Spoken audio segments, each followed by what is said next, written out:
Welcome to Science Store online classes.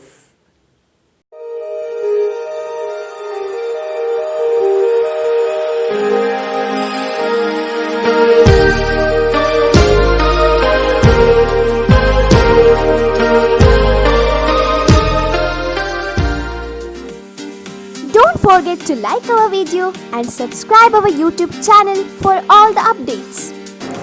Good morning students. In today's class we are going to discuss about rocket propulsion. So what is this rocket propulsion? You know the launching of rocket and why the rockets are used and how does it work, right? You have learnt it in your lower class. So what is this rocket propulsion, or why do we have to study about this? See, in the entire chapter or in most of the case, we keep the mass of the object as a constant.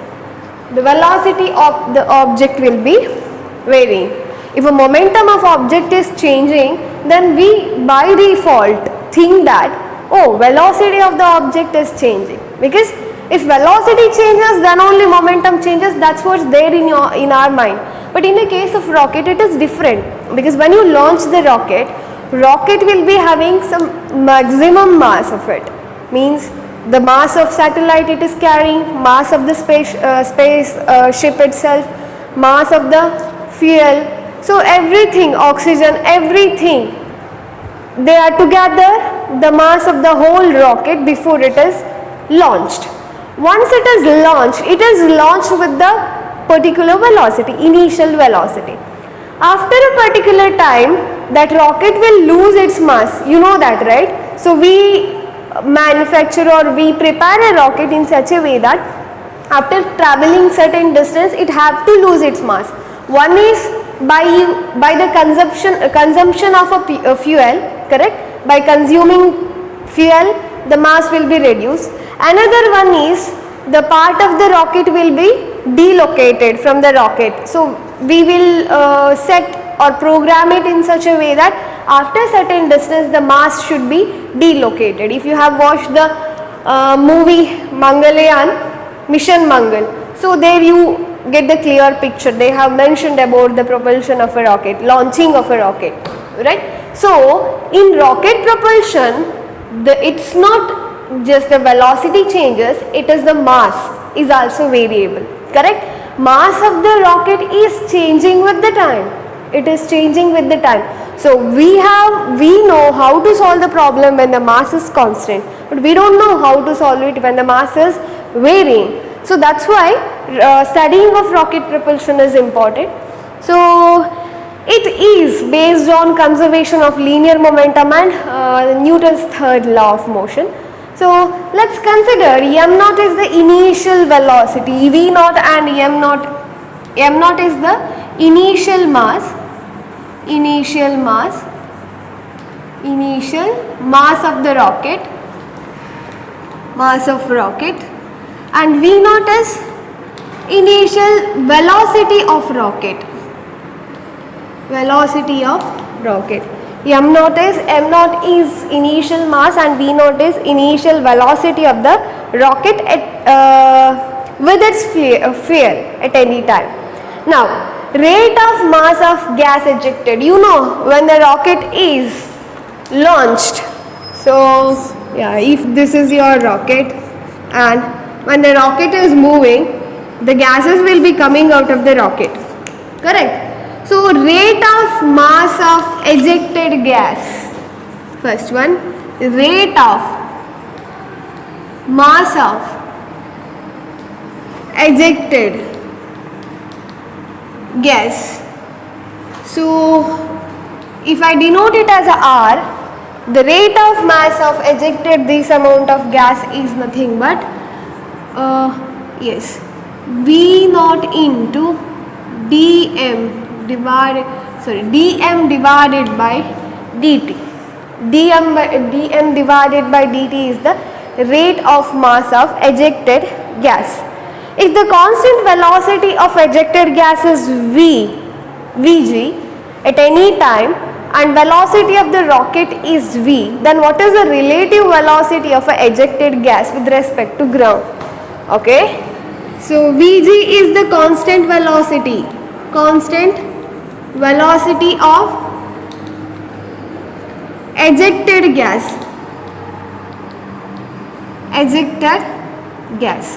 and V is the constant velocity of rocket at any time.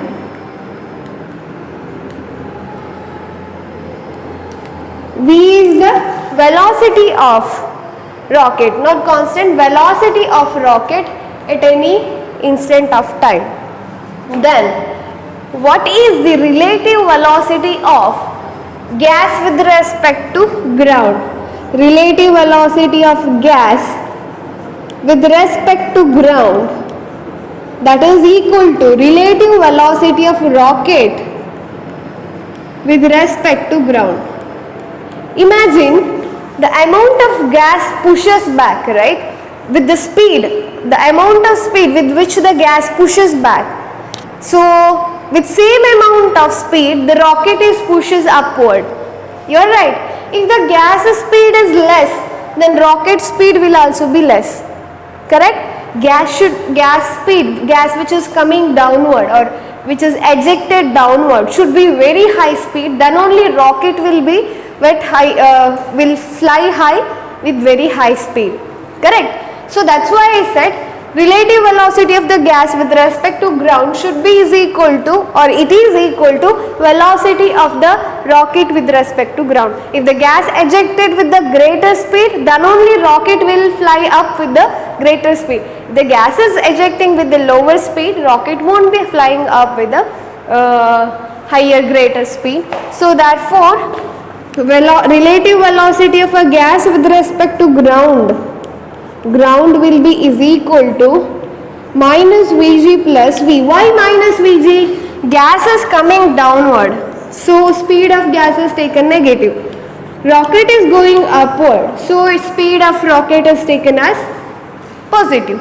So minus Vg, so Vg plus V. Relative velocity of a gas with respect to ground is nothing but Vg minus velocity of ground should be is equal to velocity of the rocket minus velocity of a ground. Am I right? I am writing this in a equation. Relative velocity of a gas with respect to ground is velocity of the gas minus velocity of the ground. Relative velocity of rocket with respect to ground is speed of rocket minus speed of ground.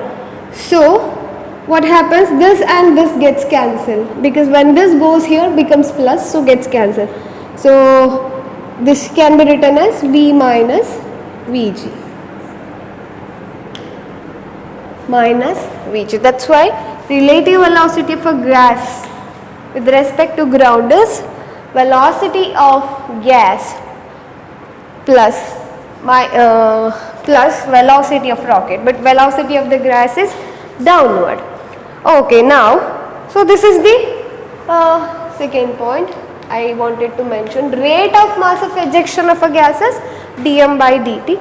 Now, thrust acting on the rocket. So, due to this gas, there will be thrust acting on the rocket. What is that?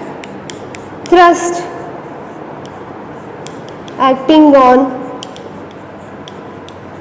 rocket. So thrust is nothing but force, correct? Thrust is nothing but force. So force acting on rocket is mass times of acceleration here. Or you can say from second law of motion, you can say that force is equal to, or force is, that thrust is directly proportional to dp dt. So therefore it is equal to constant is 1 times of dp dt from second law of motion. What is P? P is mass of rocket, em, at any instant of time. And what is mass into velocity? Initial velocity. Okay? Now, so here what is varying? Mass is varying. So can I write this as force is equal to, the thrust acting on a rocket is nothing but V naught dm dt. V naught dm dt, but it is acting in a opposite direction, so minus. It is acting in a opposite direction, so it's not V naught, it is Vg. Well, let me explain it better. So upward thrust is due to air or the gas. So upward thrust on this rocket is due to the gas ejecting out. So upward thrust, if I take it as F, so upward thrust is a force. So the force will be obtained due to the momentum of this gas. What is the momentum of this, or rate of change of momentum of this gas? Because from the second law, the force is directly proportional to rate of change of momentum. Alright, so if I remove this proportionality symbol, K into dp dt, so where K is 1. Okay. What is P? Momentum of gas. Momentum of gas here. Okay, momentum of gas. What is momentum of gas? Mass times of velocity of gas. But velocity of gas is downward. So substitute that, minus dm into Vg divided by dt, which is varying here. All gases with the constant velocity, students. Velocity of the gas is constant. So take it outside. So force is equal to minus Vg into dm dt. But the amount of gas is changing. So that's why here the thrust acting on the rocket is nothing but minus Vg dm by dt. Alright. Now, what is the acceleration? What is the acceleration of the rocket? Thrust of the rocket is known. Acceleration of rocket. What is acceleration? Acceleration is force per mass. What force is acting on a rocket? Upward thrust. So do that. Acceleration is nothing but upward thrust by mass minus Vg by mass of a rocket into dm by dt. So minus Vg by mass. So minus Vg dm dt is the upward thrust. So this much is force divided by mass. So acceleration of the rocket is nothing but Vg by m dm by dt. Okay. Don't forget to like our video and subscribe our YouTube channel for all the updates.